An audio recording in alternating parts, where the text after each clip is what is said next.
Hola mis queridos amigos, nuevamente con ustedes, su Doctor Tigre, el que ronca en esta negra noche neoliberal latinoamericana, sudamericana y ecuatoriana, un consejero popular que al mismo tiempo es ideólogo de un movimiento de internautas y personas que procuran desarrollar conceptos ecológicos y conceptos culturales que permitan crear la unidad UNASUR y crear la unidad CELAC como mecanismos de integración de América Latina y como el mecanismo de transformar el mundo a través de un nuevo poder que es el poder latinoamericano. A partir de esta mentalidad y de este criterio, podríamos decir que lo que ha gobernado América Latina desde la conquista española han sido mentes que en su momento histórico no estuvieron equivocadas. Pero para el momento histórico actual, para el paso del tiempo, para el siglo XXI, estuvieron muy mal equivocados. ¿Y cómo fue que se equivocaron? ¿En qué se equivocaron? Los gobernantes que hemos tenido hasta el día de hoy piensan que el ser humano es el producto de un Dios, no el producto de una evolución. Y eso es el punto de partida de sus equivocaciones. Nosotros, los seres humanos, somos producto de la evolución. Y nuestra evolución empezó el día que éramos homínidos, es decir, éramos de la familia de los monos, éramos homínidos, y comenzamos a desarrollar la motricidad de las piernas, que a diferencia de los otros monos homínidos, nos permitía recorrer enormes distancias, formando grupos y desarrollar la libertad de los brazos, la movilidad de los brazos. A esta movilidad de los brazos y esta capacidad de andar largas distancias se le sumó la oposición de los pulgares. Y en el momento que logramos desarrollar esto, más el uso de la sal y del azúcar, fundamentalmente de la sal, se comenzó a desarrollar nuestro cerebro.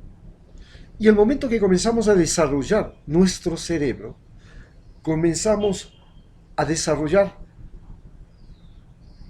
primero nuestras estructuras físicas, y a través de nuestras estructuras físicas, la posición erecta, la motricidad, desarrollamos habilidades, comenzamos a fabricar herramientas y luego desarrollamos la memoria y el lenguaje. Y el momento que comenzamos a desarrollar la memoria y el lenguaje, pudimos comenzar a desarrollar algo que se llama la ciencia y la tecnología, que es diferente de la religión. ¿Por qué? Porque en la ciencia la verdad no existe. Tiene tan poca duración que solamente vive unos minutos, como todo lo que es perecible en la vida. Como nosotros mismos que somos perecibles, como es perecible las plantas, como es perecible todo lo que tiene vida, el conocimiento es perecible y es reemplazado por otro conocimiento. ¿Cómo se reemplaza un árbol por otro árbol? ¿Cómo se reemplaza nuestra vida por otra vida que viene de nosotros mismos? Este fenómeno se llama conocimiento. Y fue esta facultad humana de transmitir el conocimiento el que nos y de movilizarnos, de movernos, de poder adaptarnos al frío, al calor, y luego de podernos mover en el mar, de podernos mover en ríos, de poder movernos en caballos, de poder movernos ahora en aviones, de poder movernos en naves espaciales, y de poder adaptarnos a otros ecosistemas, a otros lugares, a otros continentes, a otros países, la que nos hizo la especie dominante del planeta. No decimos la superior, solamente decimos la especie dominante. Porque no sabemos si esta especie dominante ahora en el planeta podrá resistir el cambio climático y podrá resistir las propias amenazas que él ha creado, la energía nuclear, las bombas atómicas, las guerras, las epidemias. Esto quiere decir que somos dominantes, pero no somos superiores. Posiblemente otra especie llegue a ser superior a nosotros cuando nosotros hayamos cambiado el clima, hayamos producido la extinción y no podamos ni siquiera sobrevivir en este planeta. Simultáneamente a esto, nosotros comenzamos a crear religiones y pensamos que Dios debía existir, que debía existir algo superior. Y es verdad, ¿qué es lo superior, lo que existe? Las religiones siempre entendieron algo que no pudieron traducirlo en libros, en escrituras, ni nada. Que lo superior era la energía, la materia y el tiempo. Eso eran los tres elementos que nos dijo muy claramente Einstein. Pero no podíamos entender que la materia, la energía y el tiempo tenían y podían existir por cuenta propia, sin que alguien no les haya creado. Eso no concebíamos, porque nosotros tenemos un origen, nuestros padres y nuestras madres, y los animales también tienen un origen, y los árboles también tienen un origen, y las plantas tienen un origen, y las semillas son un origen, y los ríos tienen un origen. Entonces comenzamos a pensar que, bueno, tiene que ser la energía. ¿Y dónde está la mayor cantidad de energía? Nos dimos cuenta que era el sol. ¿Por qué? Porque el sol es como nosotros. De día se despierta, es activo, conoce, aprende, crea, y de noche duerme. Entonces dijimos, Dios es el sol. Y hubieron muchas religiones, los egipcios, los incas, inclusive los romanos, crearon a Dios Helio. Se llamaba, al final cambiaron todos los dioses del Olimpo por el dios Sol. ¿Tenían o no tenían razón? Por supuesto. El día que no hay sol, el día que se tapaba el sol, como se tapó el sol, cuando un meteorito llegó y golpeó en la península de Yucatán y cubrió durante años al sol con gases de efecto invernadero que opacaron la entrada del sol, desapareció la vida. Evidentemente la vida dependía del sol. Nadie podía discutir eso. Pero, y este dios sol tenía una ventaja sobre los dioses que no eran el sol, por ejemplo las montañas, los volcanes. Porque el día que nos íbamos lejos de las montañas y los volcanes, sin embargo Dios estaba con nosotros. ¿Cómo es eso? Entonces pensó, bueno, el viento también es el sol. Para los mongoles, el viento era el dios. En la Amazonía se dijo que el dios es el agua y se llamaba Arutam. Y se lo veían fuerte y más fuerte en las cascadas. ¿No? La lluvia es un dios porque trae la fertilidad a la tierra, ¿verdad? Pero ¿y si no llueve? No nos morimos. Y entonces, ¿cómo es posible? Y cuando nos vamos a vivir en el desierto y no llueve nunca, ¿cómo podemos vivir sin ser hijos de la lluvia si no lluvia? Entonces vino lo siguiente, que es cuando los seres humanos comenzamos a pensar que Dios éramos nosotros mismos. Y entonces comenzamos a crear dioses que hacían lo que nosotros hacemos.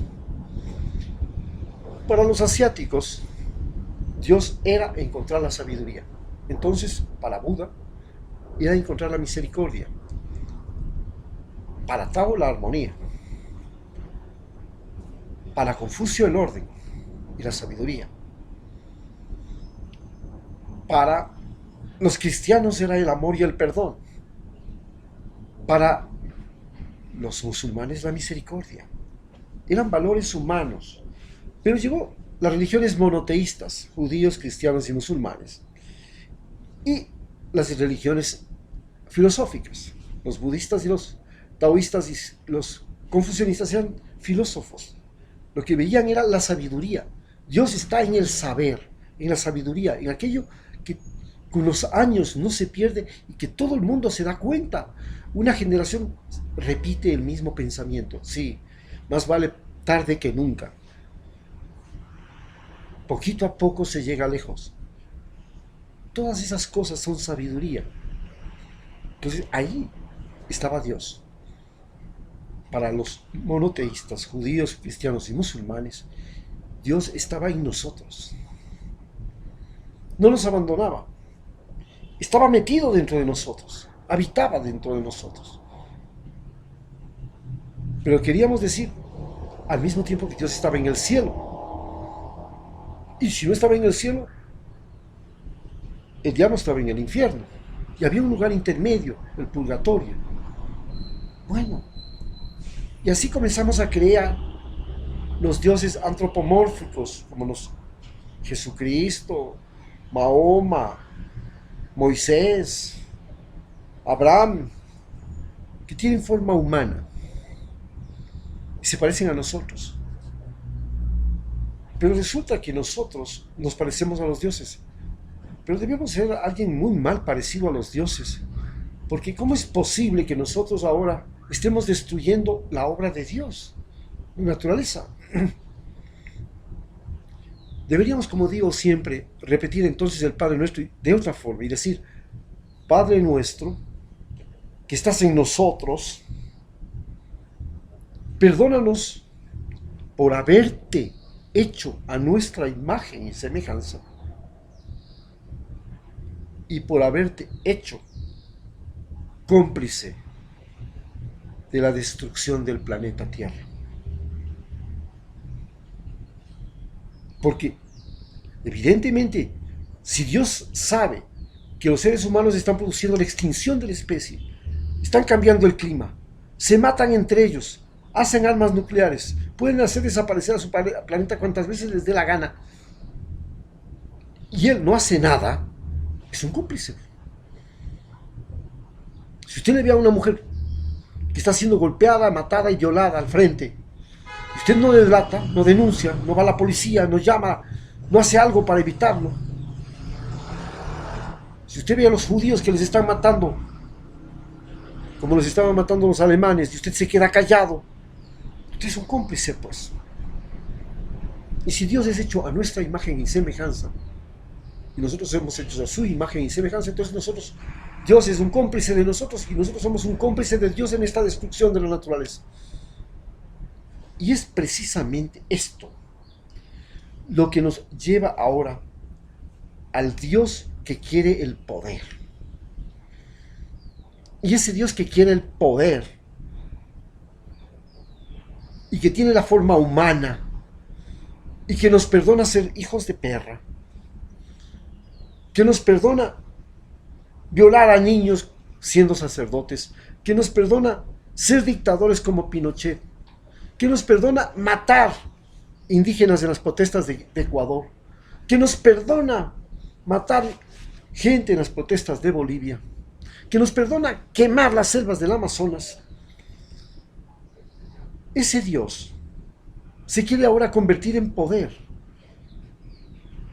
¿Y qué es lo que quiere?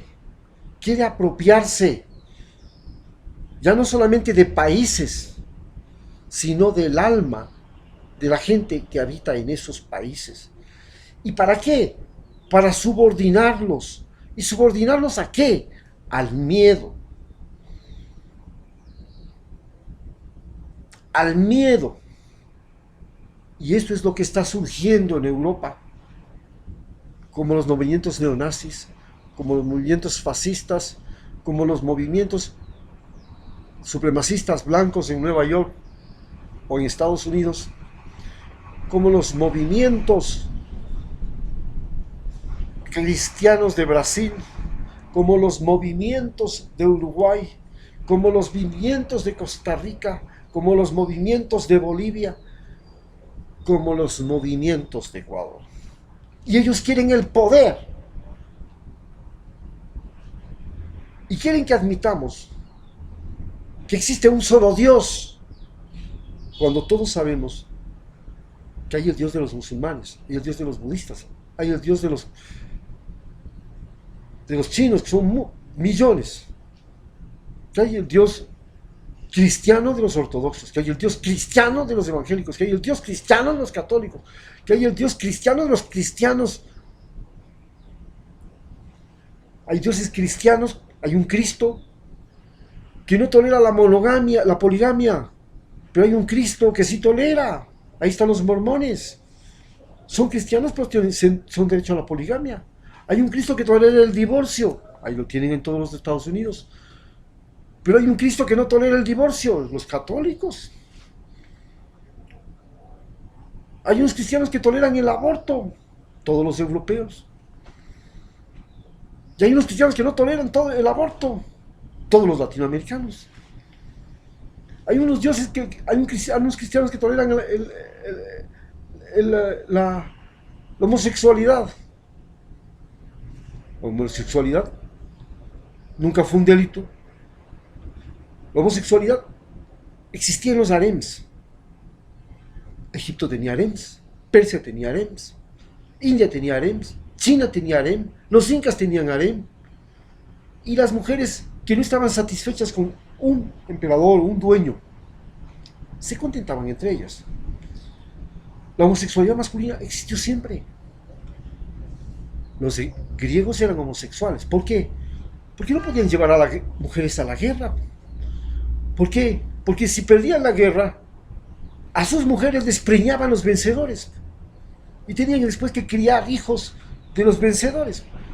Los incas, cuando conquistaban América, los Andes, lo que querían era preñar a todas las mujeres y obligar a las mujeres y